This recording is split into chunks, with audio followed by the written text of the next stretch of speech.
GH is a G1 no. Me say mu de me sumu brebre. Me sumu brebre. Because mo kwa mo fa me nko. Nemo me sumu brebre. Me sumu brebre. Nipa eka. Hwe akwa bi sore Ghana na efre na praku. Me say bebre bet no. There is no pastor our Ghana make me kase apraku. O dom onya dom sin osofo praku da. Me di mani hu ne physical 2000 num oba me chrome kede na platform kwa wujina so ansa na yakọ hunu no se wujina ha ani Burkina kwa be hunu ansa na wetimi ni pankwa apraku ofura sese opejanti aya hantan na okoya koduru level bi nyese owu na meke na chese mbone okoduru level bi na afutu onfa ohun apraku wiye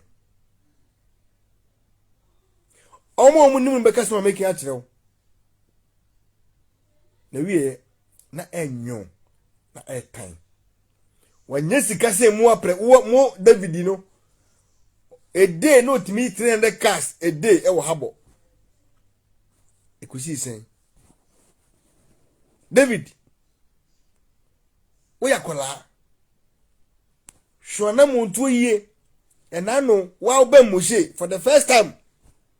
no no say we Jimison will be antino ya na asem no but da oba kenya nsasem no esense o ken kwasasem mbedi na temuntino o kenya nsasem e we say bona baso minim say manfo ne menya adwen say me bona baso adentia because wadi atem ni bi penya na nadie tie de kan ye o si kwasiape ana wo ya de na utunufo duru ba bi a onfa na ye tunifo de wi amanfo ka no na ni aba ne ho so enti sese de onu mmom kura no say tuo mo hofo say omumre atemdidie na se na sese de onu ahu sa fe de aboro so wo hu say afede atemdidie no akwakoduru level bi a but all starting no nim se ba koduru sa level wi na omumu bi na start ye ana mu nyina mu beso mu bi nti afedi o pechew se obi enyan David says so camera SMBC no so be di be mosha atem left and right. You see David we feel say the whole Ghana we are powerful si obi a we feel say the whole Ghana social media we throw obi a but trust me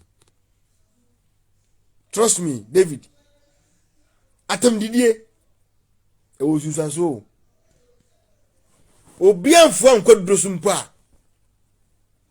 wankasa obeku one day David se wan sen ho ahoma me se obenne ademu asa ne wawu e bia na yemu bi ni enti ase nenso social media da romanti ye numu asem empepa da David me say one day se wan sen ho ahoma wa modam obenne da ubi hu ansa ne wawu umfa ne ize o ubetimi akwa sambo weche be pachew but trust me wabusuafo a omo wofie minim se wofra busuam minyi ni se omuntu wofo enti ya mbese mekwa atake wom minyi ni se wabusuafo ankasa nkirew omo kasa kirew minim pefe so omo kasa kirew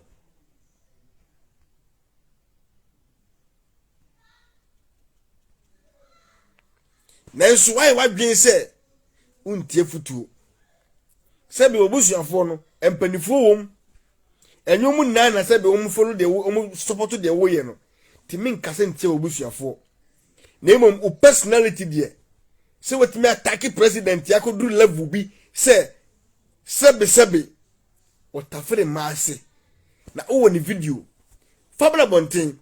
se wan fa sa video mi throw challenge grandma so wan fa sa video ni kwa bonten na wonye bema said ye upe sikai Woni Peter no chere mo pesika bebrebe wo social media yi. Say ka mo ne first person mo di video be ba. Na manya 24 million viewers. Nyamwa. Na ga musika ba bum bum. Wo ni video. Makoye editing. Akotwa picture we edi ni petie betua so. Akoye photoshoot we. Abe design say mo ni video alter free say wa broni ase.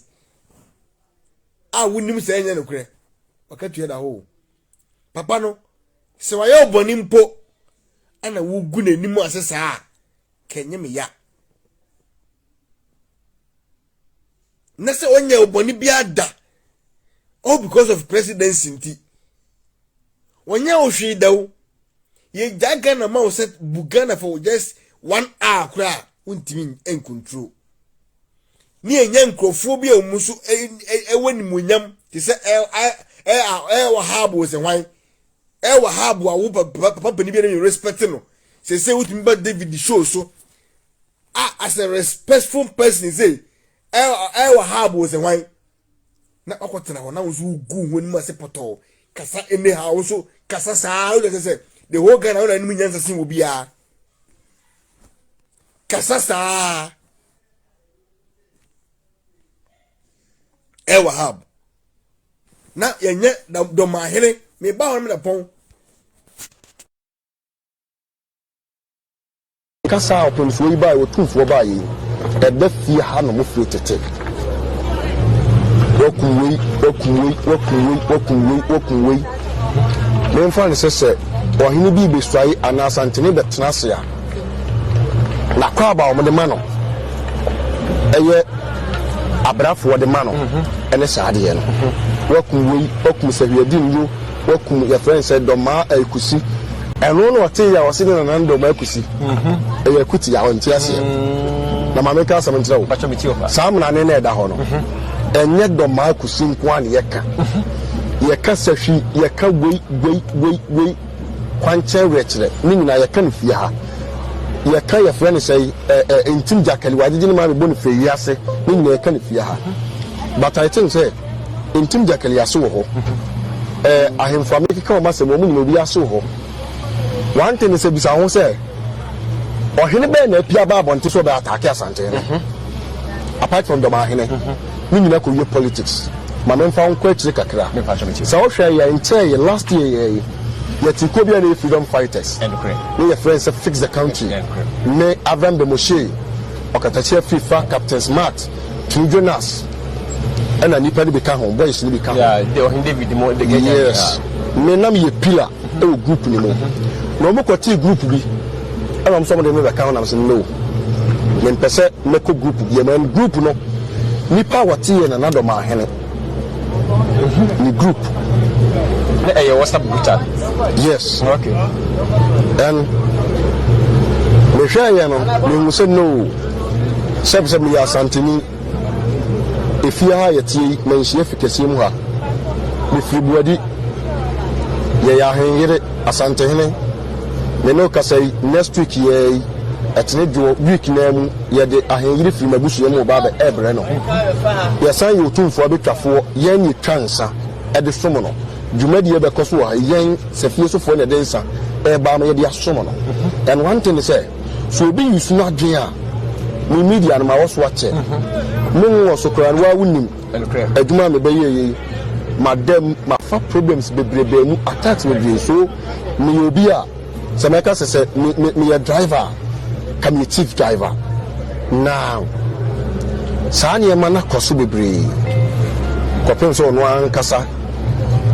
e ko guarantee ni interview ko kasa ai o tre history ni abakosem bi and abakosem na what no one thing is say no one agenda no dey say because person can talk by the man here na why no wa kan talk no but what be sign yes wa kan talk no but what be tria sign na the man here you be a chairman yes you can as man dey nya kapa ti mahama free so no em say nya market so what try so baby bia man dey nya ma yedai obesa de nya ma babak na nko wa here dey hu yi sebe why so betumi aba be social media program abeka sasa mahama nwini a momra metwema konwa na mom yini mfrade ne so ye to ba suma ha ma wanwini me bra to ye ohena na onye ohene oye ohene de no oye ohene da bi onu na num asem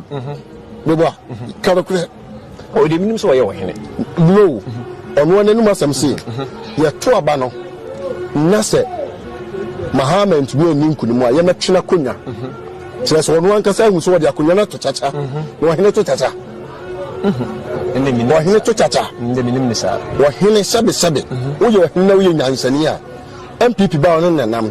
NDC ba ono nanam na bisa ho se why say ye boys na ya no odin with social media no so you start to see you dim panimfo na tem no Mahene was the first person obabo ntibeka say obori abaso